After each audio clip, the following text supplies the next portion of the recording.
Ini punya gua, lu pikir gua promo saji. Urgent banget nih. Kenapa? Nih, gue lagi bawa ponakan gue nih. Terus gue tadi nyuruh dia sholat. Abis itu gue beliin es cekek. Dia nanya, oh iya biar disayang Allah. Emang Allah di mana? Gimana gue jawab ini? Tolongin gue. Lu sama sekolah dulu pelajaran agama lu kemana aja? Emang lu nggak tahu Allah ada di mana? Allah tuh ada di hati kita, ada di mana-mana selama kita yakin. Kayak gitu-gitu. Lu pernah tahu nggak sih? Tapi kan gue ngejelasinnya susah di teman anak kecil. Susah bahasa gampangnya gitu loh, dalil-dalilnya apa ya kan gue. Tolongin Adi, tolongin. Gue juga nggak bisa lagi. Juga nih. Gue tadi so tau aja soalnya. Tapi untuk lebih jelasnya, Ada yang bisa jelasin? Ada namanya Ustazah Kotrunada. Dia bisa menjelaskan tentang Allah itu ada di mana. Terutama untuk gimana cara kita menjelaskan kepada anak kecil. Oke, kita dengerin bareng-bareng. Ini satu ceramah dari Ustazah Kotrunada yang bisa kita pakai untuk menjelaskan kepada anak kecil tentang Allah itu ada di mana. Kita dengerin bareng-bareng. Bismillahirrahmanirrahim. Alhamdulillah. Wassalatu wassalamu ala rasulillah. Kita sebagai orang tua sering kali mendapatkan sebuah pertanyaan dari anak-anak kita yang batita bawah 3 tahun atau balita yang bawah 5 tahun ini dengan pertanyaan yang cukup mengagetkan. Ya, Umi, Abi, Ayah, Ibu, di mana Allah itu berada? Bagaimana wujud Allah itu? Dan di mana sekarang gitu ya. Itu pertanyaan-pertanyaan yang kadang bikin kita bingung menjawabnya.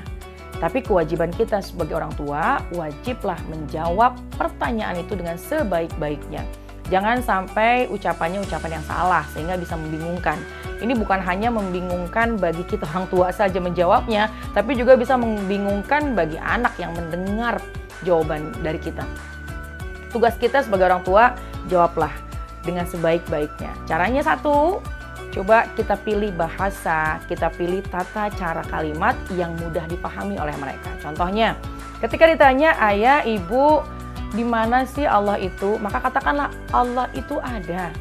Allah itu dekat dengan kita.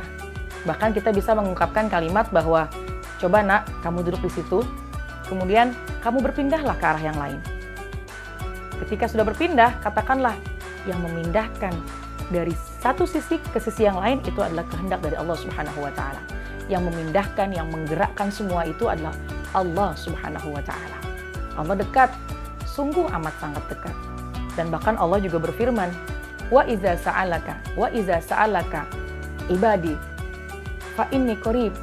Dan ketika dikatakan bahwasannya Allah itu amat sangat dekat, bisa memindahkan dari satu tempat ke tempat yang lain, bisa memindahkan kita, pergerakan kita, apa yang kita lakukan semua itu kehendak daripada Allah Subhanahu wa taala. Nah, jadi gunakanlah bahasa yang mudah mereka pahami ya. Bahasa yang sekira-kiranya tadi saya contohkan, kamu duduk di sini, kemudian kamu berpindah. Ketika berpindah, itu semua Allah yang menggerakkan. Kemudian ditanya ketika bagaimana wujudnya Allah? Tentu ini adalah hal yang sangat membingungkan. Bagaimana ya? Katakanlah bahwa Allah itu berbeda dengan makhluknya. Allah itu berbeda dengan ciptaannya. Kita memiliki postur yang semacam ini. Allah berbeda. Allah maha istimewa.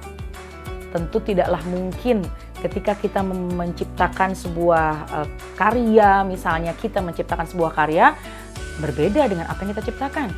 Apalagi Allah Subhanahu wa taala tentu jauh lebih istimewa, jauh lebih sempurna daripada kita makhluknya.